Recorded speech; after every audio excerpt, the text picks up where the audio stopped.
संत मती के अनुसार पवित्र सुसमाचार अध्याय 6 वाक्यांश 24 से लेकर 33 तक। कोई भी दो स्वामियों की सेवा नहीं कर सकता। वह या तो एक से बैर और दूसरे से प्रेम करेगा या एक का आदर और दूसरे का तिरस्कार करेगा।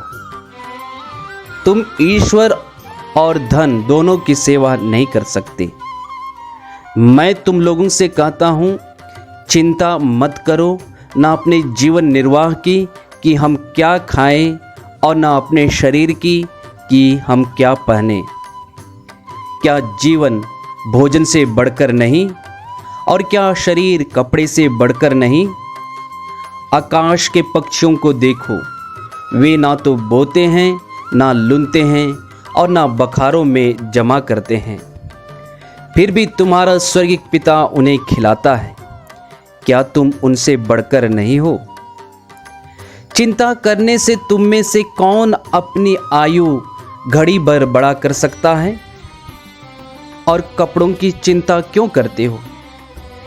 खेत के फूलों को देखो, वे कैसे बढ़ते हैं।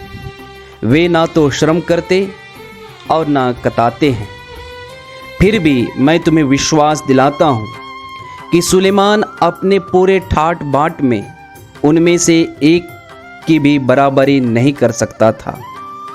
रे अल्पविश्वासियों, खेत की घास आज भर है और कल चूल्हे में झोंक दी जाएगी, और यदि उससे भी ईश्वर इस प्रकार सजाता है तो वह तुम्हें क्यों नहीं पहनाएगा। इसलिए यह कहते हुए चिंता मत करो, हम क्या खाएं, क्या पिएं और क्या पहने। इन सब चीज़ें की खोज में गैर यहूदी लगे रहते हैं। तुम्हारा स्वर्गीय पिता जानता है कि तुम्हें इन सभी चीज़ों की जरूरत है। तुम सबसे पहले ईश्वर के राज्य और उसकी धार्मिकता की खोज में लगे रहो और ये सब चीज़ें तुम्हें यूं ही मिल जाएगी। कल की चिंता मत करो, कल अपनी चिंता स्वयं कर लेगा। आज की मुसीबत आज के लिए बहुत है। प्रभु यीशु का पवित्र सुसमाचार। पुनर्जीवित प्रभु यीशु ख्रिस्त में प्यारे भाइयों और बहनों, सबों को जय यीशु।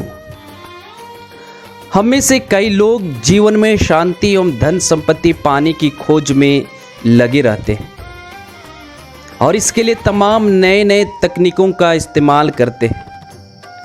हम में से कुछ लोग जीवन में सिर्फ दूसरों की भलाई करने की उत्सुकता की ताक में रहते हैं और कुछ लोग दूसरों की बुराई एवं नाश करने की खोज में लगे रहते हैं।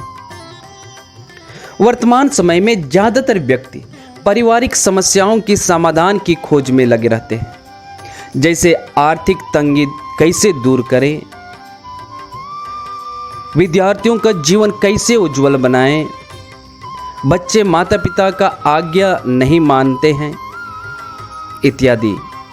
आज के सुसमाचार में प्रभु यीशु अपने शिष्यों से कहते हैं, तुम सबसे पहले ईश्वर की खोज और धार्मिकता की खोज में लगे रहो और ये सब चीज़ें तुम्हें यूं ही मिल जाएगी। सचमुच में प्रभु यीशु आज हमारे जीवन को पवित्र एवं सुंदर एवं धार्मिक बनाने के लिए अपने पवित्र वचनों पर एवं ईश्वर पर भरोसा रखने के लिए प्रेरित कर रहे हैं और ईश्वर की राज्य की खोज कैसी करनी है उसके लिए हमें उपाय बता रहे हैं। प्रभु यीशु कह रहे हैं, पृथ्वी पर अपने लिए पूंजी जमा नहीं करो, बल्कि स्वर्ग में अपने लिए पूंजी जमा करो, जहाँ ना तो मूर्छा लगता है, ना कीड़े खाते हैं और ना चोर सेंध लगाकर चुराता है, क्योंकि जहाँ तुम्हारी पूंजी है वही तुम्हारा हृदय भी होगा। दो स्वामियों की सेवा असंभव है, क्योंकि तुम्हें एक से प्रेम और दूसरे से बैर करना पड़ेगा।